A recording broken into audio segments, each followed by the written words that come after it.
2:07. We're supposed to start at 2:08. All right, let's start this show. We're going to talk about DI today.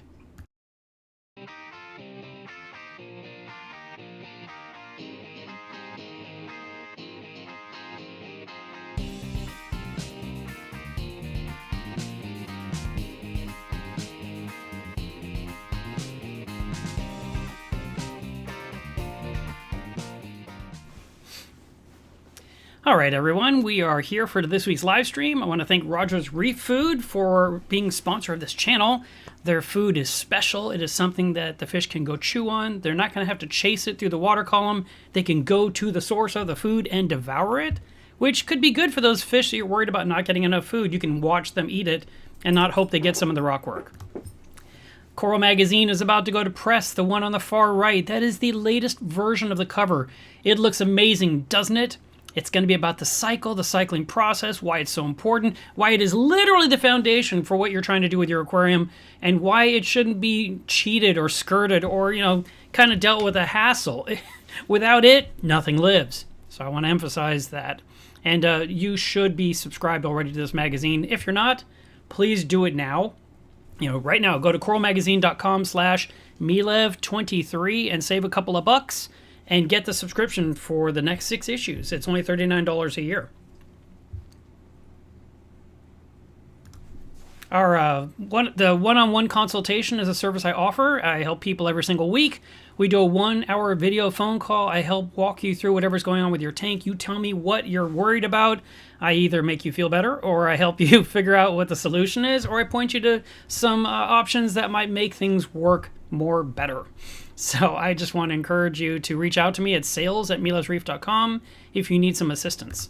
So here I am. Yesterday was the 7-year anniversary of Club Milev's Reef, and so we had a impromptu 20-minute live stream over there where we just talked about, nothing important, but I just wanted to go in there and say hey to everyone inside the group, So the group has been on Facebook now for, like I said, 7 years. It started on 8/8/2018. And there's about 9,200 people in there. One day we'll be at 10,000. And it's all nice people. I have not allowed in any of the evils. So so you can feel safe in there. All right. I do want to... Let me see if I can get that to go away, because it's going to stay with me if I don't. Boom. All right, that's going. So a couple things. A couple maintenance things we have to do here. Upcoming events, in case... Actually, let me just see if I can fling it up here. There it is. All right. So, upcoming events. Aquashella takes place in New Jersey this September 6th and 7th. And then Reef Stock Las Vegas, I'll be at that. That's September 27th and 28th. Las Vegas, baby. And then Aquashella is taking place in Los Angeles for the first time. That's going to be October 25th and 26th. If it's been in LA before, tell me, but I believe this is the first time that's ever happened. So that's kind of neat. And I wanted to give you the heads up on these events, because these are basically the last events of the year. And if you're hoping to go to one and you don't have a local club with local club events, then go to these shows and go find some pretty corals to put in your tank and hang out with some reef keepers and people that love the hobby, because it usually is what fortifies you into wanting to do more with the hobby. So I see... Thomas says his subscription expired 2 months ago. Well... Got to get you renewed again. It's not too hard. Just go to coralmagazine.com/Milev23 and then tap in your information, or look in your inbox at your emails, because people that used to be subscribed get emails from Coral Magazine where we give you a link to easily renew your subscription. So go there. I see Kyle is here, and Michael and Amar and Brian is here. So glad to see you guys. All right, so today's topic is going to be specific. I am not going to Aquashella, New Jersey. I cannot go to everything. I just can't do it. I have to get an aquarium set up. The anemone cube has been on hold forever, and I always find another excuse to not do it, and I don't want any more excuses. I want it off the floor. I want it on the stand. I want it filled with animals, and I want to show it to y'all. So, no, not going to New Jersey. This topic this week, it's not a long one, but I do want to share it with you because it's an important one, and it comes up from time to time, and there's people who have been in the hobby for a long time with a lot of experience that are just, they had no clue. You could not measure the phosphate level of DI water. So first of all, I'm going to point you to something I did many years ago. I did this blog, and this blog here is in 2013, so 12 years ago.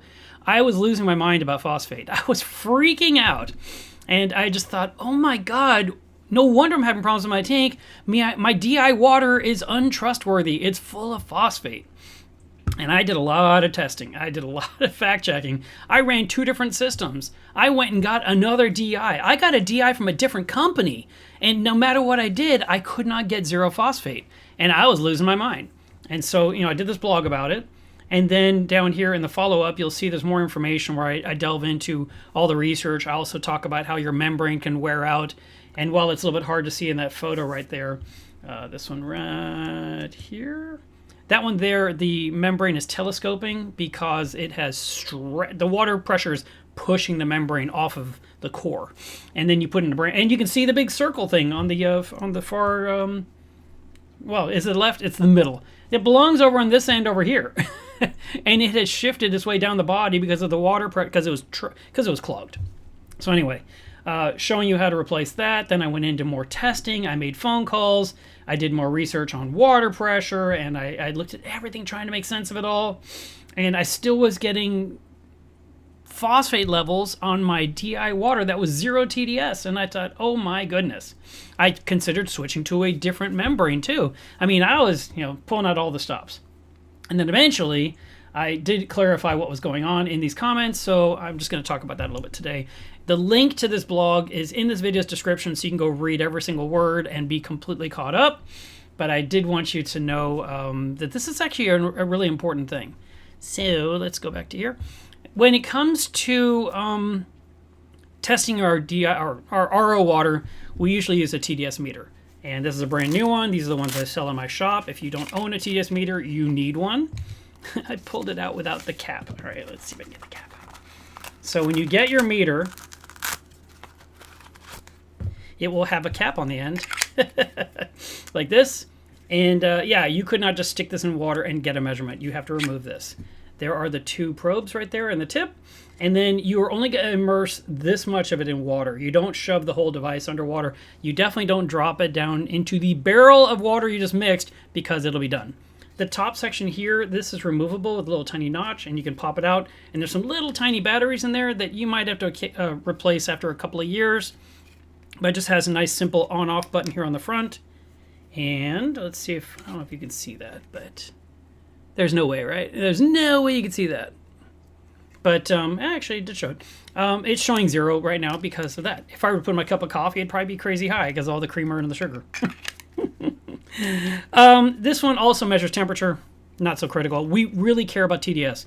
TDS is total dissolved solids, and it is what is in your water when you're measuring. It is only for fresh water. You do not measure the TDS of your aquarium. You do not measure the TDS of salt water. You only measure tap water.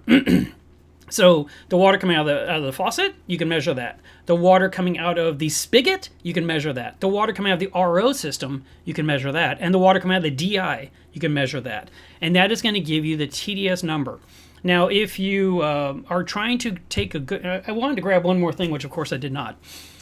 When you're trying to measure your water, any type of water, no matter what kind of water it is, it's usually best to let the water run for 2 minutes first and then get your measurement.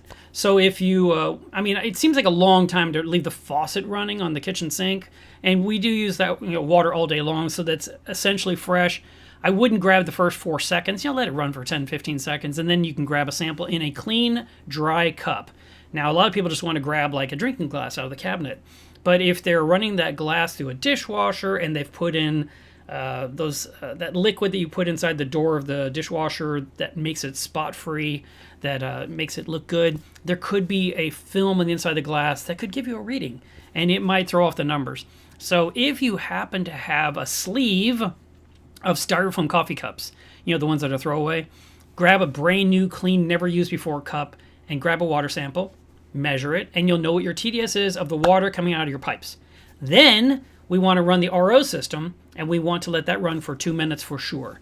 2 minutes of water coming out is probably going to be 6 or 8 ounces that you're going to not use, and you just let it run into something, some small container that can hold water. And that you're just going to ignore or dispose of. It's, there's no purpose for this water. Throw it on a plant, But then after it's run for 2 minutes, then you would collect a sample of that water coming out of the RO system into that styrofoam cup, measure it with your TDS meter, and see what the number is and write it down somewhere. The lower that number is, the better. If your TDS coming out of your RO system is high, and I'm going to say something stupid like 100, 200, that is much, much, much too high. And it's hardly doing any, I mean, it might be doing something for your system, for your situation in your home if your TDS coming out of the pipes is 800 or 1500. So getting it all the way down to 100, all right, well, that's way better than it was. But the lower that number can be, the absolute better, the best it can, the lower the water can be in TDS, the better your situation will be when it comes to making DI water, which is the deionized stage after the RODI, after the reverse osmosis unit. If, for example, and this is just simple math, if you are using a 100-gallon a day rejection rate membrane, the membrane would then remove 98% of the TDS from the water, leaving you with 2%, which would be 100 TDS goes down to 2 TDS, okay? So if you have 200 going into the RO system, it should be coming out at 4. If it's coming in at 300, it should be coming out at 6. That number is important because that number is then going to continue into the DI resin, and the DI resin has to get rid of it. Now, the higher the RO TDS is going into the resin, the more rapidly your DI will be depleted. So, let's just say you have a TDS of 2 coming out of your RO system, which is great. I mean, it would be wonderful, right? And that's what I have. That's what I have where I live. Or even as low as 1. That means my DI resin will last a super long time. This is an example of a DI resin cartridge. I sell these. They're $30. The water goes in the bottom, comes out the top, and comes out into your collection barrel. There's an arrow in here that says which side is up. Up. This should be at the top. This should be at the bottom. If you install it this way, your RO system will not work anymore. It's got to be this way. So make sure this is installed correctly. If my TDS coming out of my RO system is 23, this will get used up very, very rapidly. It will start changing color immediately. And so what happens is when it gets wet, this is going to look really, really dark, almost black.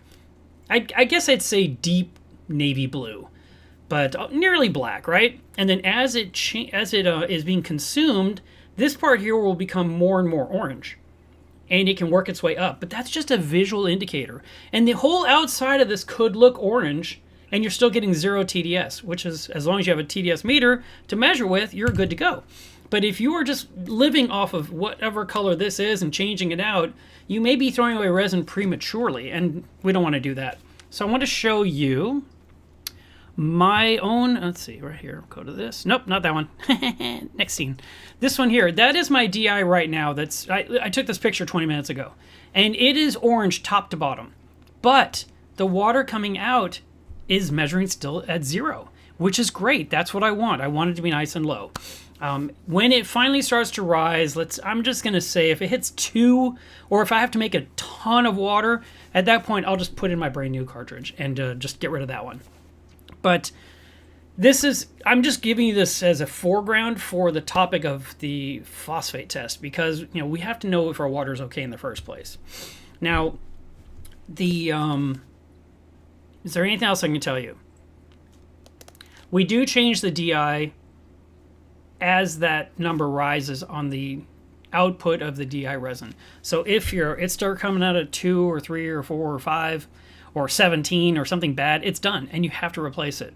How often do you replace it? It's completely based on what's going into it to determine how soon you have to change it.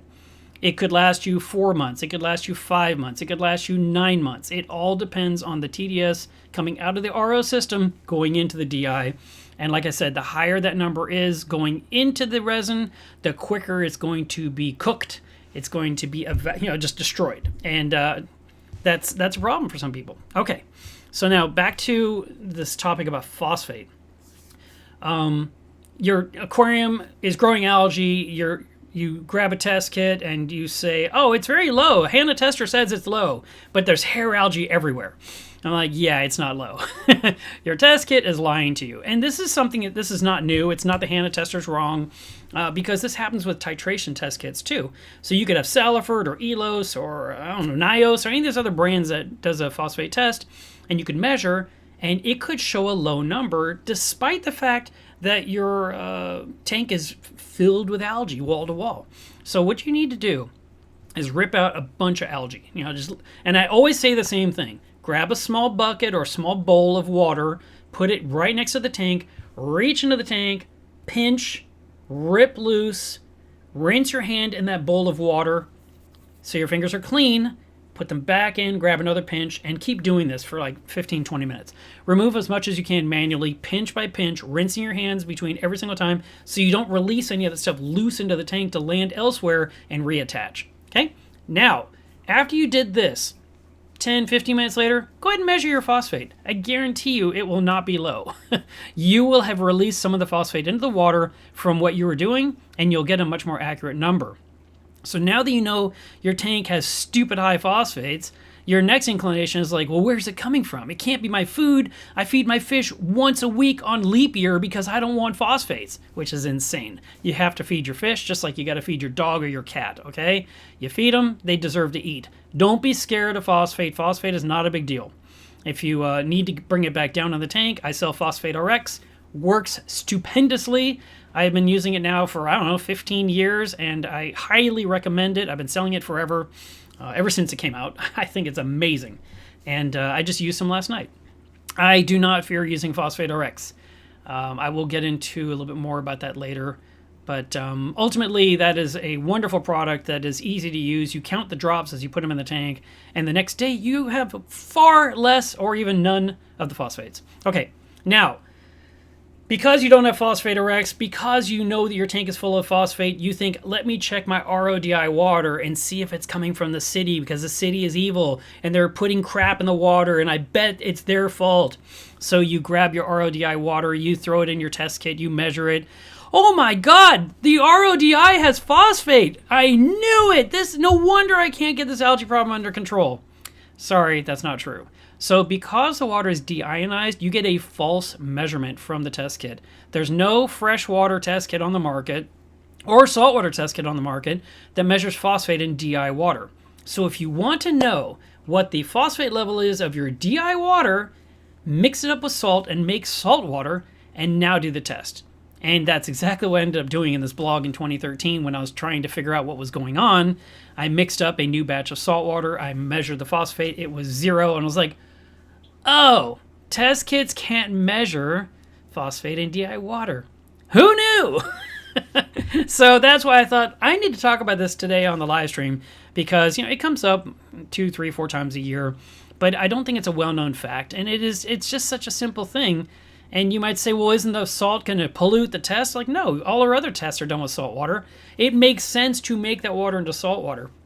And you're also adding ions to the water with your salt mix, which removes the deionization, which makes the test kit accurate, and now you'll know. So if you were to mix up your, let's say you grabbed a gallon of RO water, or RODI water, I'm sorry, and then you went ahead and mixed it up with a half a cup of salt and got you somewhere around 1.023, then you can go ahead and do your test. As soon as the water's clear, I wouldn't do it while it's still cloudy. Let the water clear up and then go ahead and do your test, and then you'll know the answer to the question. All right. Steve says, I have an old DI cartridge from you that was never used. It's gone to 3/4 full and it's brown now. It's not black. Can I still use it or is it dead? I'm going to tell you that it's dead, I'm sorry to say, because what happens is over time, those DI cartridges dry out. That's why I sell them wrapped in plastic, but there's no guarantee that it's going to, it's not like vacuum sealed, or it's going to be good for 20 years.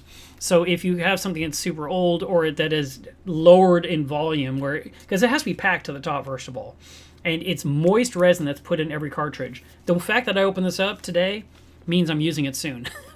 That's why I tore it out of the bag. But if you have, and I received one from my supplier once, you know, with the bag wasn't even sealed, and I had it in the shop and I was kind of ignoring it, and then, you know, a few months later, it was, like he said, it was about this full and, you know, this much was missing, and here was my resin, and it was the wrong color. I think it was brown, like he said, and you could shake it, and it was kind of like dust. You know, like, oh, it's no good.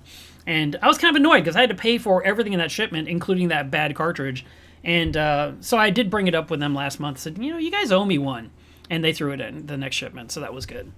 But no, DI resin needs to be kept moist. If you pack your own cartridge, which I'm not going to open this because it's over my desk and these beads they'll go everywhere. And we've seen me throw things everywhere on this channel. You remove this unscrewable base. There's a sponge in there. You'll remove that. You'll shake out or rinse out everything that's in here so that it's clean again. If you want to, you could rinse it out the night before, let it dry, and then the next day you would put it on your countertop and you'd put in your resin, whether you pour it in or put it in by the scoop. And then when it's full, you take it and you will drop it on the counter about 2 inches a few times to pack it. And then you put more resin and you do this again and again. And then you add some more until it's really, really densely packed. And then you jam the sponge in there and you screw the cap on and you tighten it. Helpful hint, I should add that if you're doing this in your kitchen and some of the beads get on the floor, it's going to be like walking on ball bearings and you may fall down. Someone might slip, so don't spill the beads on the floor. Try to do this in the sink, or, you know, be cognizant of what's happening around you so that, you know, or sweep up when you're done. So that way, I mean, even the guys that pack these for me at the facility, they tell me how slippery it is there. And I'm like, that's why you pack them and I don't. I don't want to do it. But a lot of people say, well, I want to save money. I want to buy these packages, and they'll get them from BRS, and they're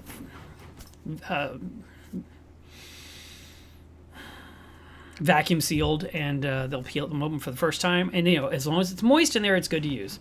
But if it's dried out, it's not. Let's see. That's it. I'll throw this on here really quick. Let me jump to the question thing because it's easier to see these words when I put them on the screen. Where was it? Where was it? This one here. That's an old comment. I saw a thing here. I lost it. Well, I'll come back to it. Triggerfish says, you're the only one in the group that liked my song. What's the matter with the other 8,998 people? Not everyone's into hard rock. I don't know. But it was kind of a fun thing for you to do. And the lyrics were not bad. Steve says, why did you stop carbon dosing? At the time I was doing it, you know, it did fine. I wanted to try something different. And I went through some other stages, you know, different products over the years. That's a short answer. And then I see Amanda's here and Santana's here. Okay, so Thomas asked, I knew I could find this, what would be a good way to add a shutoff valve to my Rubbermaid Brute to add a tube to add RODI water? Okay, it's not hard, and I do sell some of the fittings you need, or you can go to Home Depot and look for them yourself. But you know, the RO tubing that's coming from your RODI system will just be the standard 1/4 inch stuff. Whether it looks blue or it's green or it's opaque like the stuff that's made for ice makers on the refrigerator, that tubing can easily be cut with a utility knife to the right length, and then you'd install this valve that I sell. It's a 1/4 inch inline ball valve, and you would just press that on and then run some more tubing from that valve to the Brute trash can, and inside the Brute trash can you should have a float valve. Then the float should hang down, let water in, and when it rises, no water goes out. No water goes in any further. Your floor stays dry. But at that point, when you've basically got the float valve up, or it's full enough for what you need to do, you close the inline ball valve and no more water can come out. That little ball valve is key. And I actually have one in my fish room on every single top-off reservoir. And I have one next to the RO system that's leading to the fish room. And I have another one that's leading from the RODI system to my ice maker and kitchen counter. So I have these little inline ball valves everywhere. I even have one before the RO system for when I travel out of town. That way I can close the valve, and I hope to limit the risk of an accident of the unit just suddenly starts spilling. It's never happened. But let's just say something ruptures and it wants to squirt water. If I've cut off the water going to the system before I leave town, it's one less thing that I have to worry about. Okay. Aquaball says, my favorite YouTube Reef channel of all time. Thank you for saying that. See, now I'm glad I did the show today. All right. So, what else can I tell you about the testing? Nothing. I mean, like I said, there's a lot of information here, and I can give you some of the backstory. I can tell you because I was freaking out. Like when I showed you this, was it this one? You can see all those water samples. I was measuring everything. I went everywhere. I tested every single sample of water. I contacted my supplier and said, what is wrong with the resin you sell me? Oh my God.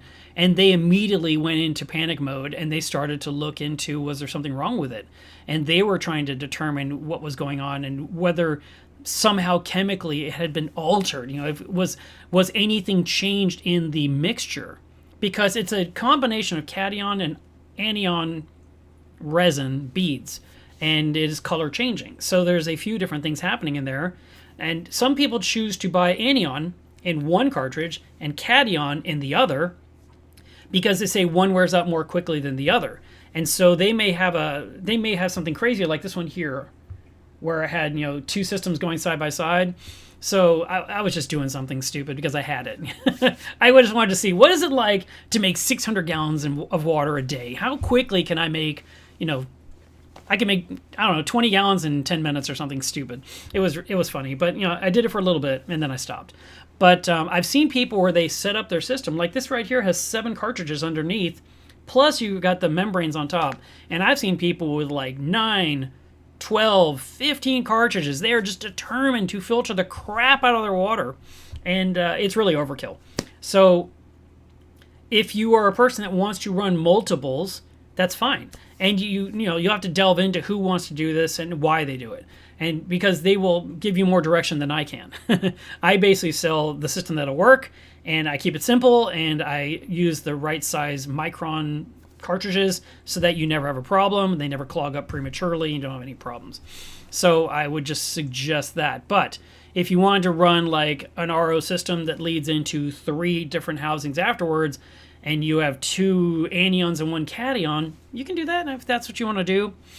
The other thing is that a lot of people will they'll have one. Now let me turn that off. Why is that still on my screen? The comment is here forever. Okay, got it. Nope, now it's another one. Oh my God. There we go.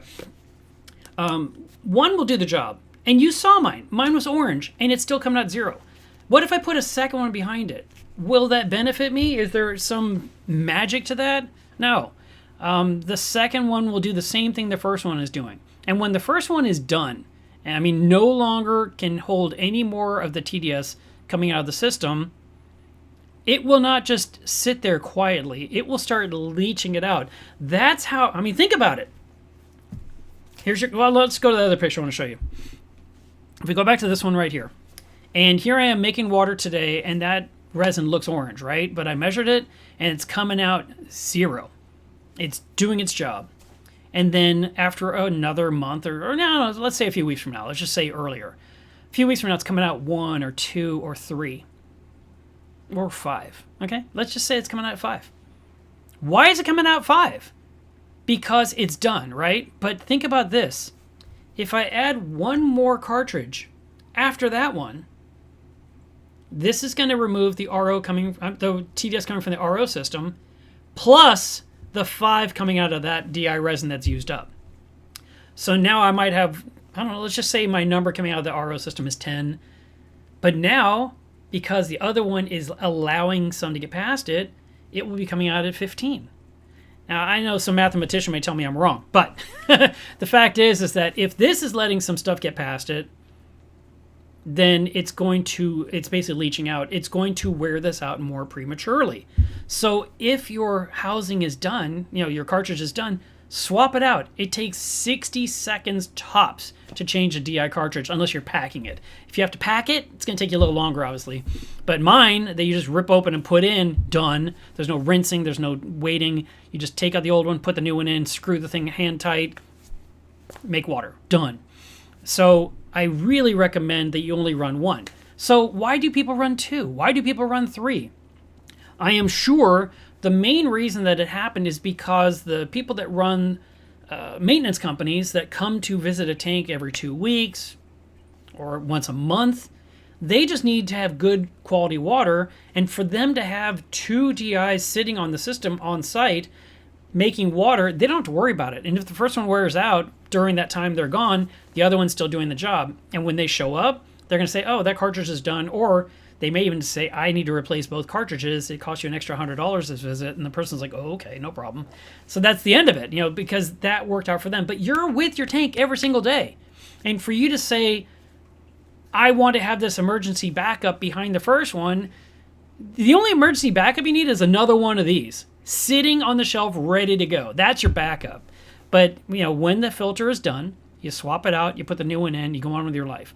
I have been running big aquariums now for, since 2004. Before 2004, I had cute little tanks. I had the 29-gallon for 7 years.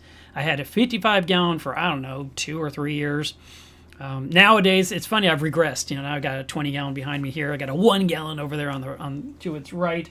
So I have some smaller stuff. But when it comes to the main reefs, I had the 280-gallon and later the 400-gallon. And I've had the 400-gallon now since 2011. So, we're looking at a total period of, between the tank leaking and being replaced, still the 400-gallon, 14 years of using 150-gallon a day RO system with a single DI, and I've not seen any reason to add another DI to my system.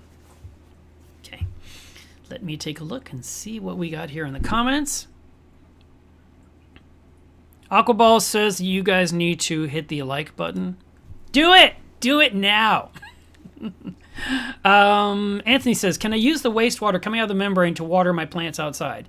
Absolutely. You can water your foundation of your home. You can water your plants. You can wash your car. You can scrub the deck. You can mop the floors. It can be used for any of that stuff. Just, it's not good. I wouldn't use it on an area where you're growing vegetables to eat. I wouldn't use it for pets. I wouldn't use it for human consumption. It's wastewater. And what it is it is the leftover water after the best water was taken out. So what's left is the brine. And the brine is the wastewater, and so we don't do it.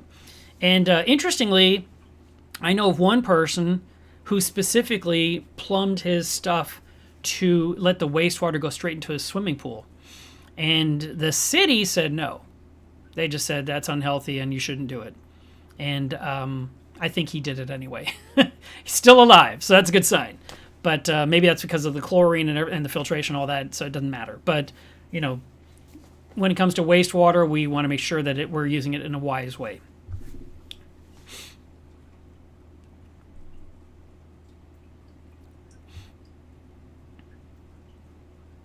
Oh, okay.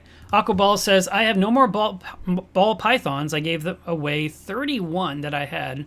My wife doesn't want me to change the channel name now. But I'm all about discus fish. Is that a freshwater fish? I don't even know what that is. Phil says, I have 2 large brute trash cans outside that collect the wastewater, and I water the plants from those containers. You have to save every drop here in California. Yeah, that's smart. And Brian says, I want to read it first.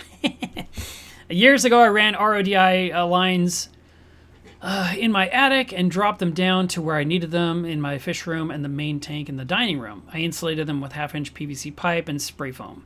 No more buckets. So I did something similar. Now, I didn't go through the attic, even though I may at some point have to, because at some point I want to remodel my kitchen. But my kitchen has fur downs over the kitchen cabinets. It makes the whole kitchen seem smaller, and that's why I want to remodel. I want to rip that all out, get down to the studs, get brand new shiny insulation put up and textured and painted and all that, and then pop in nice full height cabinets. But because of the fur down, I was able to run the RO tubing through the fur down section all the way to the fish room with one continuous piece of tubing. It's a 25-foot section of tubing that goes right from the first inline ball valve I mentioned earlier. It goes across the doorway and then into the pantry and then through a hole to the sheetrock into the fur down and then comes out through the wall into the fish room. And from there, it spider webs to multiple locations. The big 250-gallon poly tank, the 43-gallon top-off reservoir under the 400-gallon, and the, I don't know what it is, 18-gallon top-off that's under the frag tank. And each of those units, all three of those units in there, each have a mechanical float in them, and each of them have a inline ball valve, so I can shut off the water to any one of them if there's a need, if there's something going on.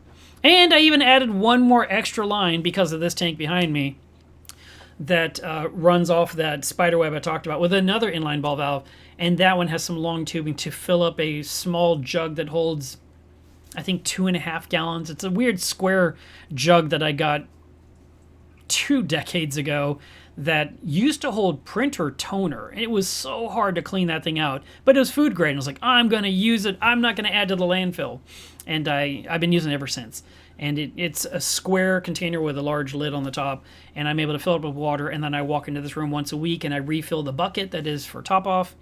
And that's the one thing that I can flood my house with, is filling that stupid jug up.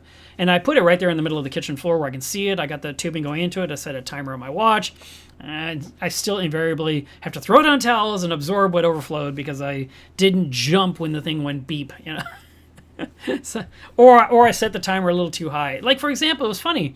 I was working on something, and I needed some water, and the jug usually takes more than 20 minutes to fill up. And so I turned on the system. It was filling it up. I probably got myself a couple of gallons worth so far, and I was like, all right, let me go ahead and grab that now, and put the thing in there and reset the timer, which I did.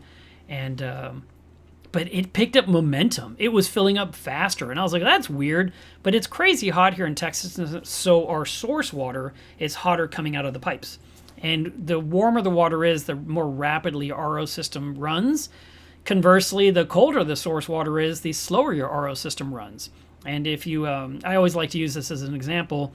If you are running a 100-gallon-a-day membrane and your source water is 50 degrees, it will be a 50-gallon-a-day membrane. It literally cuts it in half in how quickly it can process. It still does the job, it just does it much slower.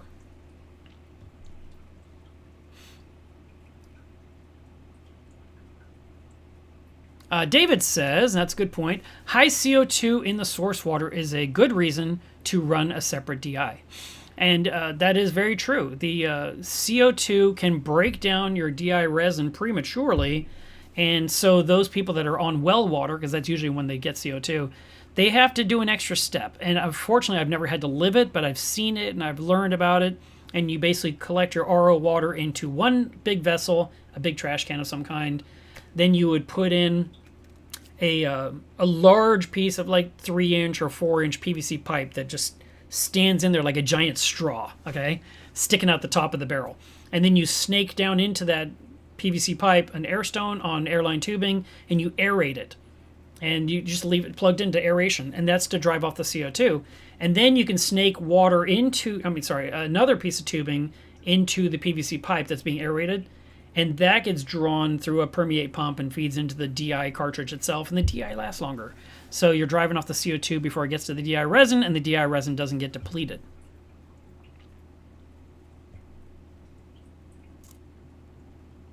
Aquaball says that it's a freshwater fish. I'm giving you guys information you didn't know.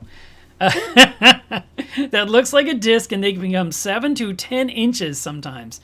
Wow, that is crazy. And Phil says that they're beautiful freshwater fish. Those 3 words don't go together. I'm sorry. I don't know what you're talking about. You guys are weird. I think it's fur down. Jason says it might be a soffit. I thought a soffit was the outer wood under the roofline outside of a house. I always thought that thing on the top that's, boxed in and covered with sheetrock was called a fur down. Oh, I could be wrong. I could be wrong about that, but I'm not about freshwater. K13, you are my people. Freshwater are for quitters. He or she says, discus are pretty, but they're boring. The whole thing! Oh, don't get me started. Don't get me started. What is the maximum water source water temperature you could have for RODI? Oh, that's a good question. So the ideal number is 76. So anything higher would be bad. And some people also, this is another one of those things that you should never do. And some people do it, they're stubborn. they try to either mix their hot water with their cold water to make warm water because they don't like that their system takes so long to make the water. And I understand you don't like it, but it's not like you're out there grinding it out with a machine. You're turning it on and you're just waiting. So if it takes 6 hours instead of 4 hours, or if it takes overnight, so be it. Start sooner. I mean, it all comes down to you. But the warmer it is, the worse it'll be for the membrane. And I believe it was a long time ago, but I think I was told if the water temperature is higher than 112 degrees Fahrenheit, that the membrane is cooked, even if it's just for a couple of minutes, and you have to get a new one. And that's not very hot. I mean, 212 is boiling. So 112, wow. So it's really important that you don't run plus the water that's in the water heater in your home, your apartment, your garage, whatever, wherever it is, that usually has stuff inside of the tank, and you don't want any of that getting into your RODI system. So always use cold source water. In the summer, it will be warmer, but you can measure it. You can see what the temperature is. I would say, I mean, I don't have a number. Sorry. Just throwing out a random number out there is not exactly wise, but, I remember someone arguing with me because I said, hey, everyone, measure your water right now and tell me what it is. Because I want to do it again in 6 months when it's the middle of winter and see what it is. I want to see the difference. And somebody says, we're talking about a difference of 5 degrees. I'm like, not in Texas. I can take the longest hot shower ever in Texas during summer. Where in winter, I'm going to run out of hot water. That's the difference, okay? I can tell you after mowing the lawn, summer it's hot, I'm dying of heat, I'm sweating. I jump in the shower and I barely open the valve to get mostly cold water because the water coming out of the pipe is so warm. I haven't measured it in a couple of years, so I don't know what the number is right now. But I'll do that. I'll find out, and I'll stick it in Club Milo's Reef, and that way we can do a comparison. Because I do think it's kind of interesting to know what the water is coming out of different pipes across the nation, especially during our heat waves and our droughts. Oh, that's a great one. Triggerfish says, back in the day, I used to fill my 5-gallon jug in the bathtub so I wouldn't have to worry about it overflowing. Now I have lines run under the house, so it's just turning valves to put the water where I want it. Yeah, so I know some people will put like their RODI system in maybe the guest bathroom, and maybe the guest bathroom doesn't have a bathtub, but just has a shower. But see, that's a great spot. I also did a trick myself. I used to have these big Sparklets jugs, the kind you put on a drinking water cooler. And I had some kind of plastic rack that I equate to be a bread tray, that they bring loaves of bread to the supermarket. I don't know where I got this tray from, but I had it.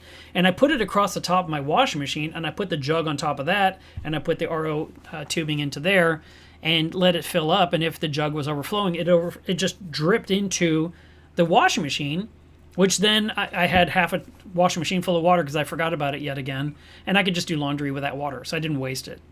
But yeah, keeping the floors dry, that's key. That's really, really important, and anything you can do to avoid it. Later on, I got away from that. I was up at Harbor Freight, and they had a little tiny battery-powered thing that was a water sensor. And I remember I connected the thing. It had a couple of batteries in it. I connected it to the bottom of my washer or dryer with Velcro just to keep it there, and I ran the probe to the one spot where water would gather first on the floor. My kitchen, the area where my pantry, where the RODI system is, that is also where my washer dryer is. They're crisscross from each other. And there was ceramic tile in there with the grout lines, and water would always collect in a certain spot first before it started spreading and migrating everywhere. And so I put that sensor in that one spot. So as soon as it got wet, this thing started wailing like a fire detector, a smoke detector. And I was just like, oh, I have got to, I'd leap out of my skin because I'm freaked out, and I go quickly turn off the water to the system and stop spilling water on the floor. But I used to flood that room all the time. I mean, that was the worst. I did it so much. And it wasn't, that I didn't care, but a lot of times, like I'd set a timer, but it's one of the, like I had this timer that I liked, which I shouldn't have. I should have thrown it away. Because when the timer hit 0, when it reached to the, to the end, it would then beep, I don't know, for 10 or 15 seconds, and then it was done. And then I guess the screen would just blink 000, and it was supposed to like warn me that, the timer has made a noise. But I'm outside doing something, and when I come back in, I'm just assuming the timer will go off soon. I don't look at it. Next thing I know, there's a lake, and I look at that thing, it's just blinking zero. I was like, oh God, I missed it again. I was on the phone, I was in the restroom, I was outside, I was getting the mail, I don't know. And so I kept missing timers. Now I use my wristwatch all the time, or I set the timer on my phone, or I do it on both when it comes to situations that I definitely don't want to forget about. Like, for example, when I run a sprinkler manually in my front yard, the kind that you put on a garden hose and it sweeps back and forth, I set a timer on that so I don't let it run nonstop, because I could just hook it up and forget, and the next morning it's been running for 12 hours because I'm an idiot. So I try to avoid that type of thing.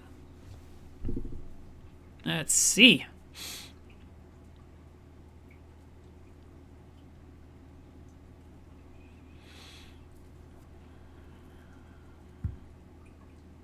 Oh my goodness. Phil says, back when my RODI was portable, I mistakenly turned on the hot water. My brute was steaming. Wasted all that water and my membranes. Yes, you did. Steaming. Wow. Alex says, how long does the carbon block last on the RODI system? Generally speaking, I just have this number that I recommend, but the good rule of thumb is to replace those filters every 6 months. So if you do it January 1st, then you do it on July 1st, and you just do it twice a year. But rule of thumb is if you're making 125 gallons of water per month, then your carbons and your sediment filter should be replaced at 6 months. If you're making 20 gallons a month, it could last much longer. So let me just do some real quick, not on camera math. Basically, I'm saying that if you make 31 gallons of RO and or RODI water for your household and your aquarium per week, then your filters are good for 6 months. And when you consider how much water your tank evaporates during the week, plus any drinking water you're making, or water you're using for cooking, water for making coffee or tea, that kind of stuff, the ice cubes in my ice maker, that's where that number comes from. And that's a general thing. The pre-filters are there to protect the membrane from damage. They're not to remove TDS. They don't do any magic. They're removing chlorine and chloramine. The sediment is trapping anything bigger than 5 microns. It is just a preventative protection for the membrane, which is that thing on top in the white housing. That membrane is doing all the work. It is doing what it's supposed to do. It is this thing right here. I'll show it to you guys again. Oh, where is it? Down here. That's the membrane right there that's inside the housing. And it matters which direction it's in there as well. So if you put it in backwards, it won't work correctly.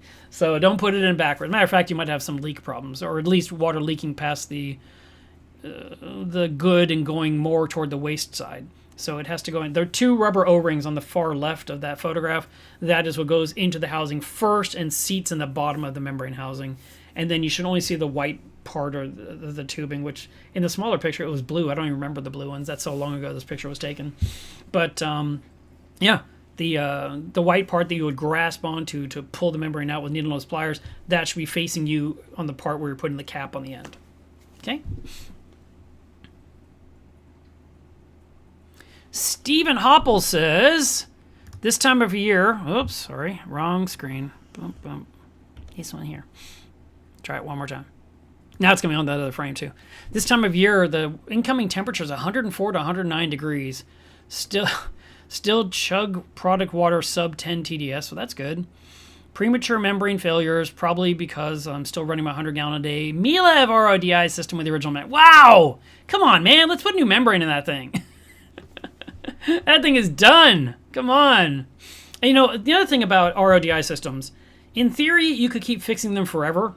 They're nice, they're durable, but they become more brittle in time.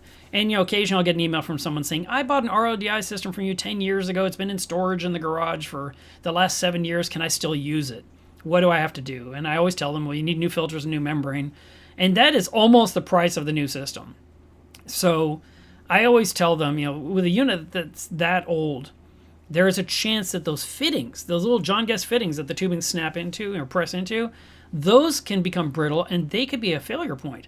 The acrylic housings, they get old, and if they've been sitting in a garage that got really cold and got really hot and back and forth, they can become brittle too, and they can just crack and burst as well. So while it's nice to say, oh, I'm still using the same one, I've had it for 20 years, it's kind of crazy to do that, and I don't recommend it. Mine that's in my utility room, it's easily 10 years old.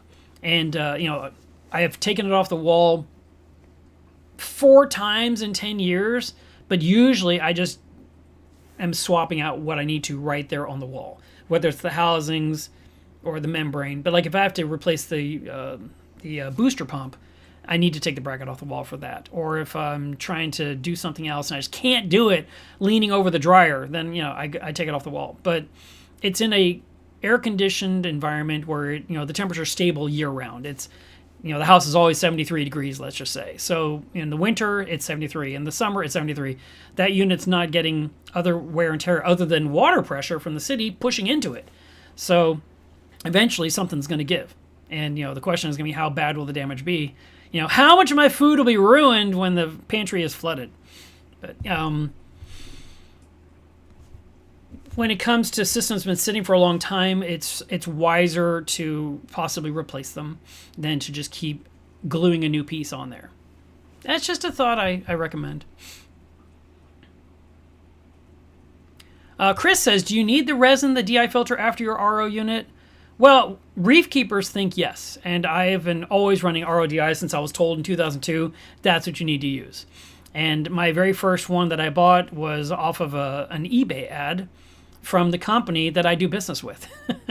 So I was trying to buy it, and this is, I haven't done eBay in forever. I kind of didn't like the environment because of the whole sniping thing. You would sit there and you're bidding on something, and it's, it starts off at like $20. And it's going to be like 205 days. But you're like, it's $20. I'll put $20 down. And you're hoping no one will notice the ad. And then it's usually like during the last 2 or 3 minutes where like all of a sudden, all these people are bidding on it really rapidly.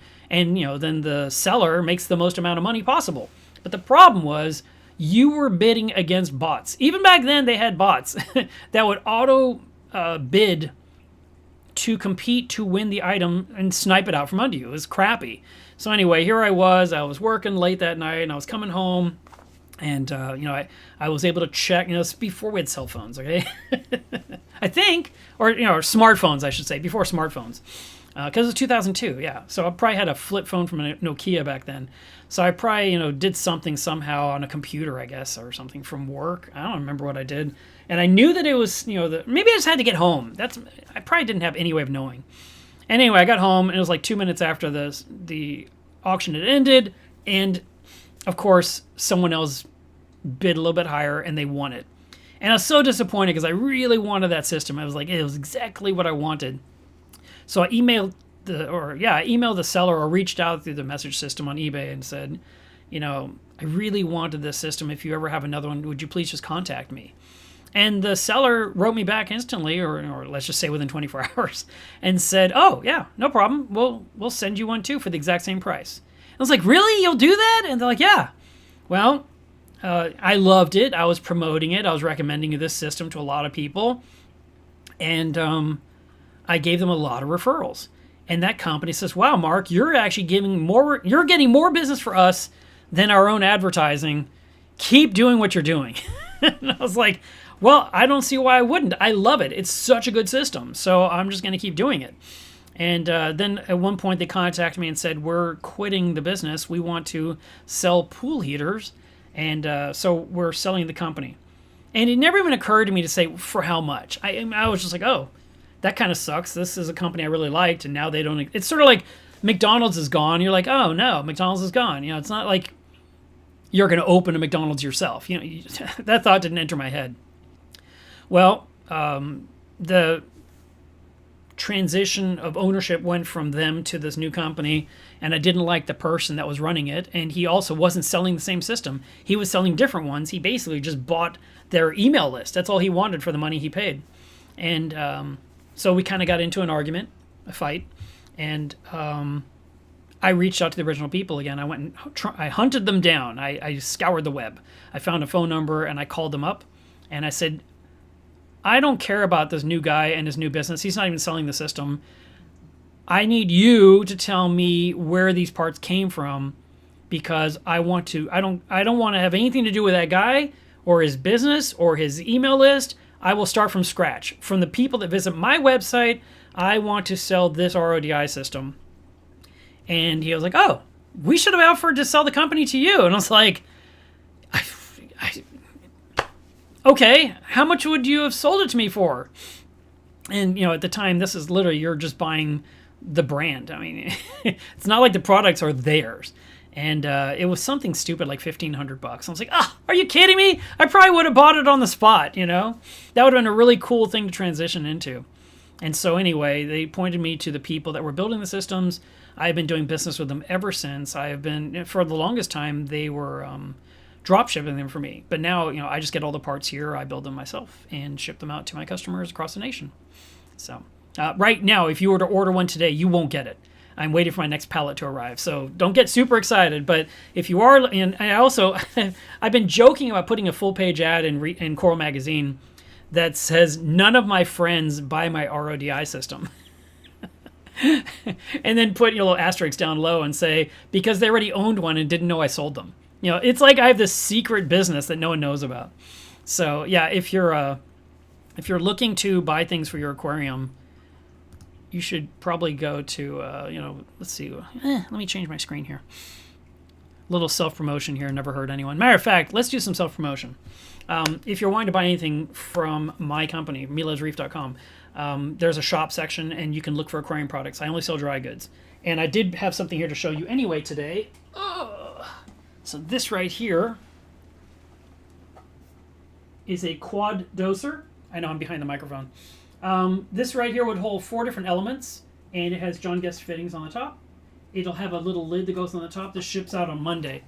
So I make these. I believe this one here is maybe $275, and each of those zones holds a gallon. So this one right here, I think is 5.5 inches wide by 21 inches and a quarter long, and yeah, it's pretty great. So if you're looking for something to hold 1 or 2 or 3 or 4 different doses, I build those for customers. There we go. That was fun. Let me see if I can fix my camera, because it has now wandered away from where I like it to be. Let's see if I can do this right. I always do it wrong. Oh, I'm doing it right. Yeah, there we go. Sort of right. Okay, let's see. There we go. By the way, that tank behind me, I did do a little water cleaning, glass cleaning before the show, but it's a little cloudy because I was messing around with it.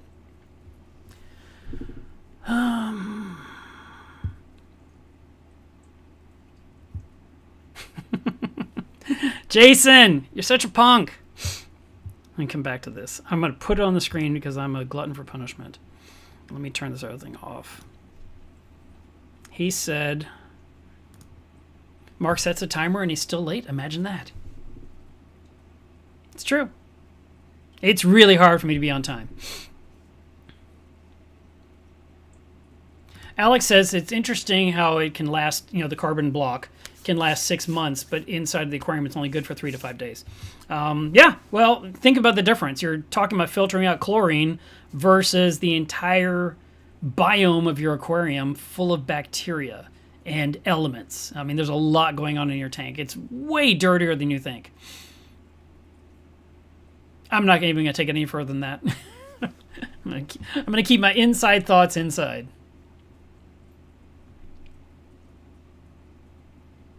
Brian says, thanks for the sprinkler reminder. Forgot to turn mine off this morning.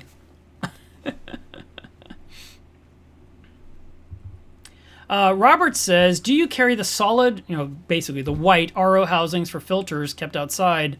I see the clear ones on your site, but I thought you might have the others. No, for now I still have clear housings. Unfortunately, my supplier has said those are evaporating like the dodo bird. And, at one point they just won't even be around anymore, which is a real bummer because I liked being able to see my filters in their condition. But the white PVC housing is stronger, and it allows you to have a unit sitting outside in the sunlight. Now, that being said, I don't recommend that your RO system be in direct sunlight. And if you can do anything to protect your system from the elements, that would be a smart thing. Putting it inside maybe some kind of a, like those plastic sheds they sell at the hardware stores that you just erect in an afternoon and set it inside that or on the back wall of that where the doors are shut, just so it's not getting hit directly with any kind of weather, whether it's rain or hail or sun, the brutal sunlight, all that. Just to protect it would be smart. If you can't do that, you could make yourself a box out of like that pink foam that Home Depot sells that I use, or the blue foam that Lowe's sells, and you could make a foam box and set it around your unit to keep it so it's not getting hit with direct sunlight. If your RODI system is in your garage and your garage gets insanely hot, that's not good for that system or the membrane sitting on top, even if it's not running. It's baking it anyway. So that's why I like to recommend having it indoors, where you live and breathe, because your comfort level is going to match the comfort level of an RODI system. If you have it in the garage and it's a very cold winter month and it would turn things frozen in your garage, I would say either bring the RODI system inside the house away from the frigid garage, or I would open up all the housings to relieve the pressure and turn off the water going to it and hope for the best. That because when all that water in the RO system in the housings freezes, it's going to expand and it could crack those housings. Also, the membrane on top could expand, but that's PVC, so it's more durable. But those little fittings, whatever they're made out of, which I don't know what that is, I don't know if it's PVC or what, they're also brittle, and again, expansion could cause them to shatter or spring a leak when they thaw out. So if you can protect your system from being out in the elements or inside the hottest of hot garages, the coldest of cold garages, I would recommend it. And this goes for people with basements too. If your basement gets insanely cold, protect your RODI system to stabilize the temperature, just like you do to stabilize your aquarium. Basically, we just want to keep it as normal as possible.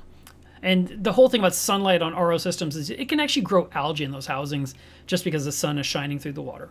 Or you could get some weird magnification thing happening to where the light is shining through the acrylic and maybe it causes something to crack or possibly ignite dry leaves on the ground. I mean, these are just weird things that can happen. Murphy's always looking for a way to ruin your life. So no, Robert, I don't carry the white housings, but I'm sure you could find those on eBay and you could try to win them for nothing.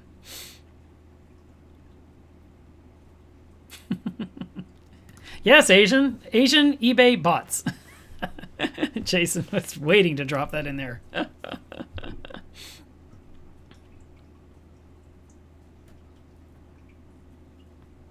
Aquaball says, can you make them with only 2 for a small area like controller cabinets? I probably can. I basically need to know your dimensions, and then I can see if I can make it. I've had some people ask me for some of the tiniest little dosing containers, and sometimes I just have to say, no, I can't do it. It's too small. It's not that it's impossible, but the bottle of solvent that I use to apply the bead of glue, I have to get my hand in there. And, if it's like 2 inches by 2 inches, it's kind of impossible. I mean, especially with multiples. If I was making but then again, you might as well just buy like a Voss bottle, the VOSS bottles, the glass bottles, and modify the cap to put a dosing tube on that. And you can put those in there. You can remove them for cleaning. It's super easy. It's not expensive. That would be my recommendation. Anthony, thank you so much for the super chat. I appreciate that. Look at that, $10. I can buy something shiny for myself, and I appreciate it. I actually like it when those come in from time to time, and I do appreciate it that very much. By the way, speaking of money, some of the people in this live stream might be members of the YouTube channel. And if you are a member, then you may have seen, or you may not be aware, but we have a special section on this YouTube channel where you can kind of see behind the scenes or teaser things I'm working on that are not shared with the public. So if you are a member and you haven't looked yet, go see what I uploaded a couple days ago. It's there waiting for you. All right, how are we doing on time? Oh, plenty of time. All right, we're doing good. Any other questions I can answer at this time?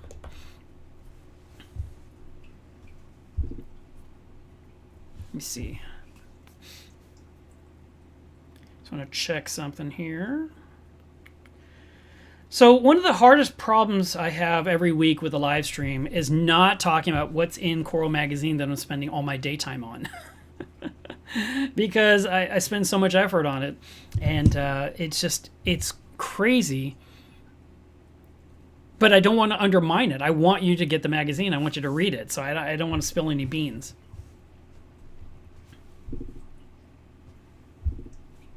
Okay, this is a good one from Phil. He says, vodka bottles from Costco make great dosing containers if you need more than 800 ml from the Voss. Yeah. Plus, you get to drink more vodka. How do you empty one section from that 4 dosing system? Say I put Kalkwasser in one section. I need to clean that section. I don't want to waste what's in the others. How do you do that? I have no idea how you do that. That would be a challenge. But, you know, some people like these, you know, all-in-one units, and others want to have individual containers. And I think I think I would be putting things in there that are not going to require that. Like, let's say, for example, you had alkalinity, calcium, magnesium, and then acropower. You know, these are all 4 things that you would use that, you know, just deplete over time based on dosing rates. And you wouldn't have the need for a cleaning. It's not often that you have to clean out a vessel unless you pour the wrong chemical and you cause a reaction in that chamber. For me, fortunately, I've not had that problem. But, you know, Kalkwasser is so messy that even, you know, the idea, like Phil was saying, drop in a shop vac and slurp it out, still wiping on those walls, getting your hand in there, it would be really hard. I wouldn't use it for that. I would have a separate container specifically for Kalkwasser that is standalone and something I could take outside and blast with a hose and clean properly, and then put it back into use under the aquarium. But I would stick to other things. I mean, I've considered the thought, and I remember Tammy was doing this on her tank, and we haven't talked about her tank in forever because she's out of the hobby, but she was dosing phosphate RX weekly. And I've thought, man, you know, I've never done that. I just do it as needed. And since my Reef is 11 and a half years old, I'm doing it more and more frequently because my tank just needs it to keep those numbers down because of the amount of food I put in.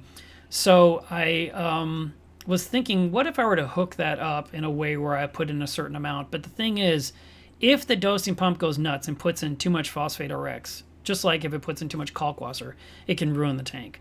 You know, having it add too much alkalinity or add too much calcium or adding too much magnesium, I mean, it has to be a lot of alkalinity to wreck the tank. My tank has had, you know, instances where it rose quietly over time because I wasn't testing, and it got up to 22 DKH. My Reef didn't care. And I brought it down gradually for 3 months because when I finally discovered it. And I was like, how is this possible? Why are the fish not upside down? And why aren't all the LPS corals closed up like cauliflowers? You know, instead they were just like, what? What do you mean 22 DKH? The water's fine. And I was just like, that's crazy. So I brought it down gradually to like 16 DKH and left it that way for like 2 or 3 weeks. And then I brought it down to 12 for 2 or 3 weeks. And then finally I brought it down to 9. And I was finally there. But it took months to get there. But, you know, whenever you dose anything into your tank, think about the chemical itself and how much is in there. And, you know, maybe have less in that chamber so that way, worst case scenario, it puts in all of what's in there and it wasn't an amount to ruin it. And, you know, this isn't, I mean, this is not just me making up what ifs. Frank's Tanks had a situation where he just filled up a dosing container with a gallon of alkalinity, and that night something went wrong and the whole thing went in. The tank was milky white when he came in, when he opened the doors the next morning, and he had to go into crisis mode. He had to do a massive water change, rescue all the corals, see what would survive. It was a disaster. So, you know, when you have vessels, that doesn't mean they have to be filled all the way. And I'm not, you know, we want automation, but we also need to keep our eyes on things to keep it safe.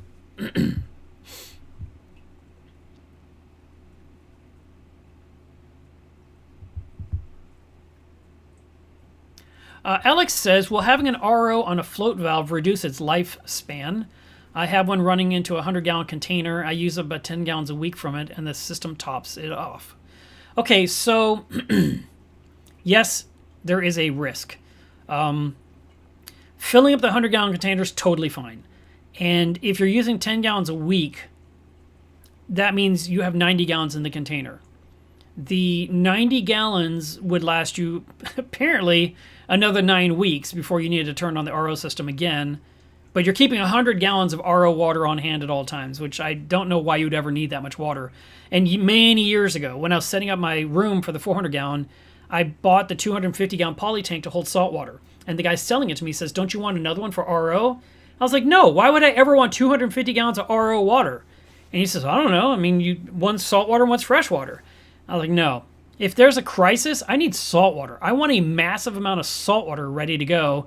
I will never need a ton of fresh water that I'm going to mix with salt and use in a crisis because it wouldn't be ready yet. I like to age my salt water at least 24 hours before I use it. Back when I didn't have this container and I was filling a 55-gallon barrel with RO water, which took 1 or 2 days depending on the time of year, and when I say that, I mean, midwinter, yeah, it took a couple days. But, in the summer, it might take, 12 hours or so to fill up. And if I started at 6 in the evening, I'm not going to let it run while I'm sleeping because I'd have to get up at like 2 a.m., 3 a.m., 4 a.m. and keep checking on it. So instead, turn it off and then start it again when I wake up the next morning and finish the rest of the container. But then I'd add my salt and a big power head, and I let it mix, and I added a heater too to get it to the room temperature I wanted, and kept it there for like a day or so before I used it. So with your 100-gallon RO container, I would not let it be tied into your RO system directly to top off and refill and keep it at 100 at all times. I would not recommend that. If you are using 10 gallons a week for top off, so that's 40 a month, and then the other 60 is for a once a month water change and you're changing 60 gallons, so you're using all of it, that's fine. But I would suggest instead you turn off the RO system and keep it off until you need to run it. And since you have so much water, you probably want to run it very often, which is actually problematic because your RO system should come on once a week to avoid stagnation issues. So here I am telling you, don't let it run, but you need to run it. So here's the thing. You got this big container. It's got 100 gallons of water. It's today. You just filled it up to the top, or you turned around and you looked and it's full. Close the valve going to it. That's it. In the next 7 days, you need to run your RO system for at least 20 minutes or so and make some water for something. I don't know. You just need some water. Just make some. Then turn it off. That way you don't have stagnation in the system where bacteria can breed. We don't want bacteria in our RO system ever, and the longer it sits stagnant, the more likely something vile will grow in there one way or another because life finds a way. Now, the other system, you're going to have to decide how you want to do it, but here's the thing about running a RODI system or an RO system off of a float valve that triggers it on and off multiple times a day. It will actually ruin the membrane rapidly, and it will destroy the DI resin far sooner than you think, because every single time the RO system turns on for the first minute, even if it's just 20 minutes later, it was just running 20 minutes ago, it turned off, and then 20 minutes later you turn it on, that first burst of water coming out of the membrane, that trickle that goes into this guy, could rise to as much as 100 TDS just for 10, 15 seconds. But you just pushed 100 TDS into this for a few seconds, and you've already wiped out more resin. And then, of course, it comes all the way down to the nice low number. Let's say it's 4, and you've got 4 going in here. But you already hit it with 100, then you got 4, and then, it comes on again 40 minutes from now, 100, and then 4, 4, 4, and then, it's off for, 18 hours, and then it comes on 100, and you're literally cooking your DI resin every time it turns on because of the water sitting around the membrane is it's holding the TDS, the total dissolved solids, but while it's sitting there doing nothing, it's kind of releasing it into that envelope of water, and then when you turn it on, that envelope of water immediately goes into your DI system, which is why I've got a video on this channel. It's really short, like a couple of minutes, that's called Avoid TDS Creep. And if you haven't watched it, I'll tell you right now because it's not going to take me that long. You open up the valve after the RO system before the DI stage and you let it run for 90 seconds. That's about 4 ounces of water. Then the TDS has already risen and collapsed.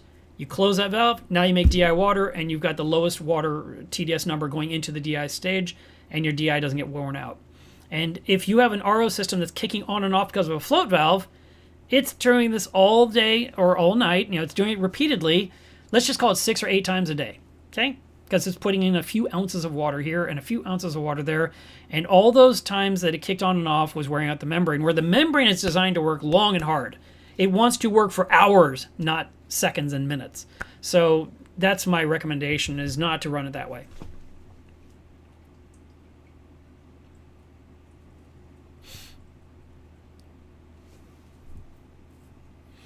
Anthony says, in the past, I turned on my RODI system, flushed the membrane, cracked open a beer, and completely forgot I was flushing the membrane for several hours. How bad was that for the membrane? So it's not necessarily bad for it, but I've heard it ruins it. So it sounds like a double thing. But for me, the flush valve is to let water just rush past the membrane. I don't even sell the flush valve because I think it's a stupid idea. So I don't have practical hands-on knowledge on this one, but I know the premise. So you're running, you've got the flush valve on the waistline, and the waistline has a flow restrictor somewhere in it to limit how much water comes out of the waist so that the bulk of the water is going into the membrane. So when you open the flush valve, there's basically no pressure on the membrane, and all the water shooting past the membrane and going straight into the waistline. So in theory, it shouldn't ruin the membrane, but I was told it ruins it, like wrecks it, and it just has to be replaced. I don't know why that would be. I don't know. But I've always said you don't need a flush valve. You just need to burn off the first 90 seconds of RO water before you make DI. And I've been doing it like that forever. I mean, forever. 20 years, 20 plus years. And so I know some people have said I was trying to make water and I had the flush valve open for like months. Now, it doesn't mean the system ran for months, but they just never switched it back. They just totally forgot. And then one day, like, oh my God, this has been wrong. And I'm like, how did you even make water? Because you'd have almost no back pressure to let the RO system run. And I'm assuming their system ran a lot slower, probably had less pressure across the membrane, which meant the membrane couldn't be at 98% rejection rate. And because of that, the TDS would be much higher coming out of it, which would be wearing out the DI more sooner. I don't know. I've heard it's bad for it, so you're not supposed to run it for even the length of a beer. I don't think it has to run that long. I'm trying to remember what it was. Let me check something. Let me check. Let's go here. I'm going to check something real quick, see if I've got an answer for this.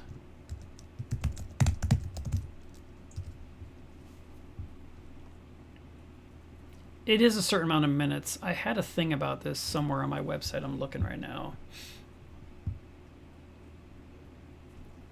Let me see if the word flush is on here.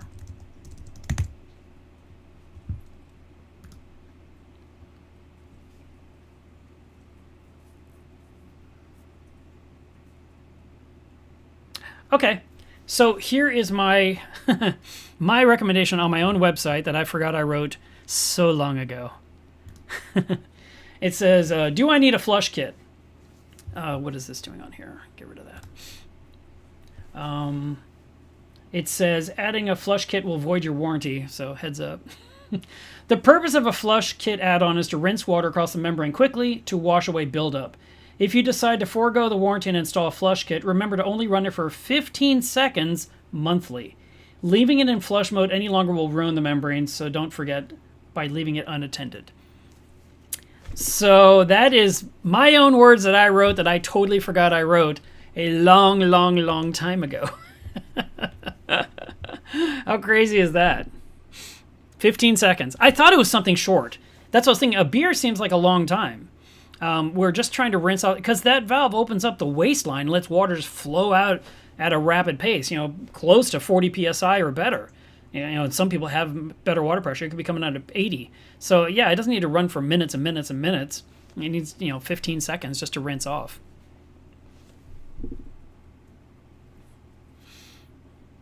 Triggerfish says, I keep a drum of RO for refilling my 20-gallon reservoir, caulk reservoir. And then Jason says, I just removed my calcium reactor and now I'm dosing 2-part. Magnesium has never been an issue for me, but how often should I test magnesium now that it's not being supplemented by the reactor or by a doser? I would say I still like weekly. I mean, that's the smart move, but magnesium takes a long time to dissipate. You're a big Montipora lover, and if your tank has Montipora, then you're going to be drinking it up. So you'll have to watch and see how they do. On my own system, I have found that because I don't use anything in my calcium reactor for magnesium specifically, I dose magnesium pronto. And I just have that set up with a jug of solution that I've mixed up basically once a month, and it puts in 90 milliliters a day. And that's on a doser, and that's what keeps my number around 1370 to 1400 ppm. Well, Diacanthus Reef, I don't know what to tell you. I'm sure I didn't just invent that of my own accord. I'm sure it was after a big discussion with my supplier that builds these systems. And they don't just build drinking water systems for reef keepers. Actually, I'm their only reef keeper customer, for selling these systems. They make residential drinking water for residential, and then they do professional grade. Matter of fact, it was so neat. A long time ago, I got to visit Live Aquaria up there in Wisconsin. And when I was going through the facility, they took us to the spot where their huge water filtration system was set up for their RO. And I was like, this is amazing. And I took a picture and I sent it to my supplier and said, look at this thing. Isn't this cool? And they said, that's ours. We made it. I'm like, are you kidding me? How is that not a sales pitch for Mila's Reef RODI systems from the same company that makes the water for Live Aquaria? You should be buying these systems because it's the same, great company. And they're like, I was like, what a missed opportunity that was. But yeah, my supplier had built their thing to make their water. I thought that was so neato. Reefkeeper says, my RODI system has a computer auto flush. It does this on its own. That's good. I did look into those for a while. They're trying to find out more about that, and I couldn't get any straight answers, so I just never got into it. I also know that BRS created. They didn't create anything. They acquired a special little solenoid that had, I don't know how it worked. Matter of fact, I was highly skeptical. I sounded like Richard Ross when this thing came out. But you would hook it up somewhere into your RODI system, and it just knew to open and close a valve every so often, and just kind of basically purge the system. But there was no timer you could set. It didn't know what day of the year it was. It had no clue, but somehow it just plugged in the wall. It would just open and close every so often and just push water through it. And the idea was that you wouldn't get TDS creep. And I was like, there ain't no way that thing is going to be that reliable. And you know what? Of course, when it came out and they did a video about it, I'm sure everyone lost their minds. That's fantastic. And then, you just didn't hear about it much more. And I'm thinking it probably just fizzled out as another failed idea because I haven't heard of it. Yeah, you know what I'll do is I will look into it. I'll find out. I'll try to get the facts on this one because, like I said, what I put on my website, I put on there so long ago. I mean, I probably wrote that in the early 2000s after I was told to me. And it's, why do you need a flush kit if you can just open a valve for 90 seconds? It's so easy. You just open that. You're not having to remember anything on the back of the thing. You're collecting some water in a container. It could be a 20-ounce bottle, or I have a little glass thing that Caitlin bought that I put on top of my, I have an air fryer sitting on top of my dryer. And on top of that, I put the glass graduated thing, and I open the valve, and it just trickles into that. It used to trickle into my washing machine. When I had the type of washing machine where the top lifted open, it was so easy. But when I got rid of that and got a better setup with the front doors on the washer and dryer system, it changed everything. And I had to start putting a container there to collect my RO water for 90 seconds. And it's so nice with my Apple Watch because I just tell it, set timer 90 seconds, and then next thing I know, my wrist is vibrating, and I'm always off doing something else. I'm just never still. It's never like I'm just standing there, dum-dee-dum, waiting for this water to happen. I just go off and do something, and then my wrist is vibrating, like, oh yeah, and I run over there, and I close the valve, and I start making DI water, and I've been doing it like that. I mean, it is the equivalent of rinsing off the membrane. We're just rinsing 4 ounces of water into a container, and I pour that in the sink, and I'm done. Alrighty. We've been going for almost an hour and a half. I'm going to wrap things up. I think we should just jump to this. Today is Water Test Saturday. If you're not testing your water every single week, you should be. As Caitlin said, water tests save lives. And she actually made that graphic years ago, and I loved it, and we were going to put on T-shirts and God knows what, and it didn't happen, but then later on I discovered it on the computer. I was like, oh my God. And so we did a limited run of T-shirts a few years ago, 3 years ago, I guess. And I have one somewhere squirreled away. So if you are testing your water, you're going to prevent bad things from happening to your livestock.